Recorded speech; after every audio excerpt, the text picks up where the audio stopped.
I only looked away for a second, just long enough to write down a name, and when I looked back, the body on table 3 was sitting upright beneath its sheet.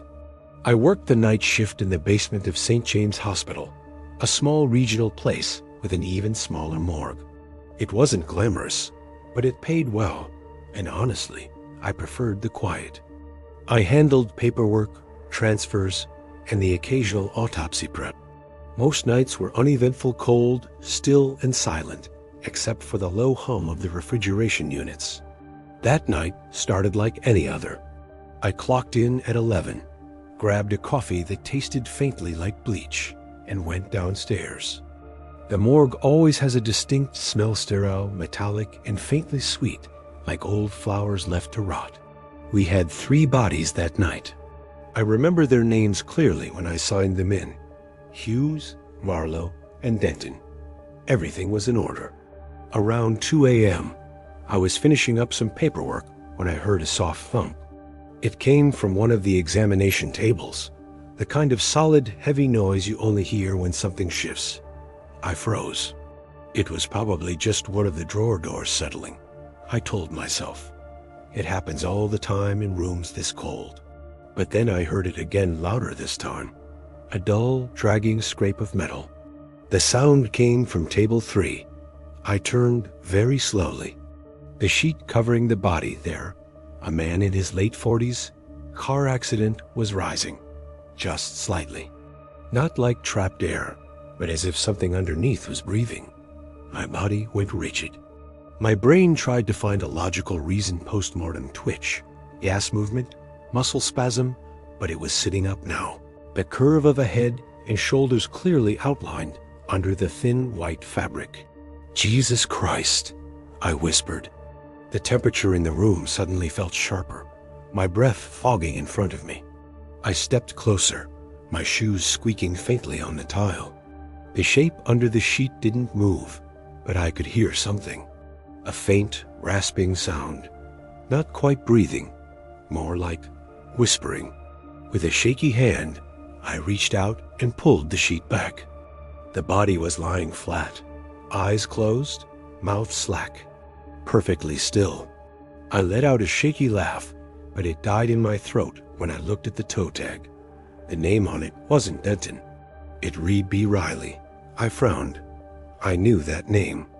I'd processed him 3 nights ago. Different case, different date.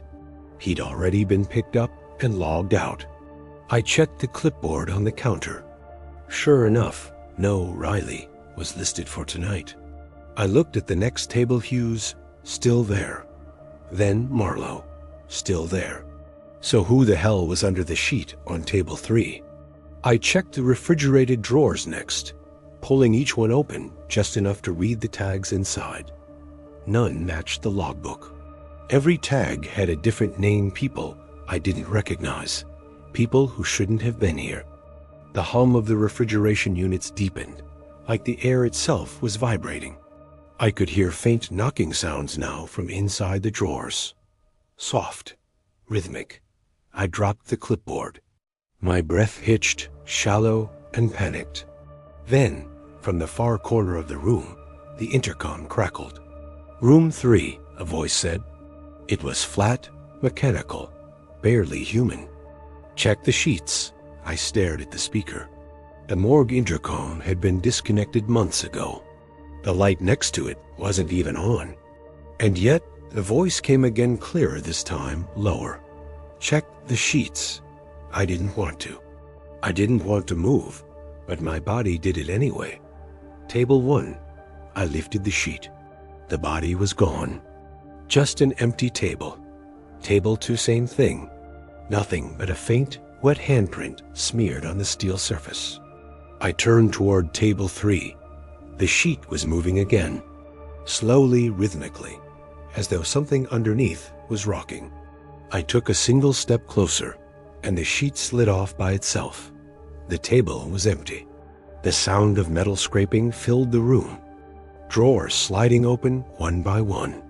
The whispering grew louder, dozens of voices overlapping, hissing, murmuring names, my name. I backed toward the door, fumbling for my keys. My fingers were slick with sweat, trembling.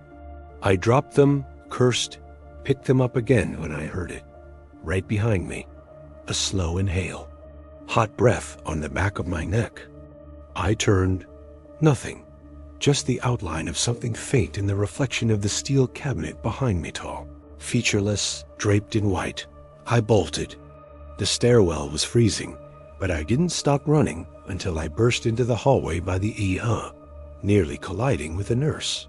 She looked startled, then asked if I was okay. I must have looked half mad. When I told her what I'd seen, she gave me a look that chilled me even more. "The morgue?" she said. "That section's been sealed off for weeks. Power issues.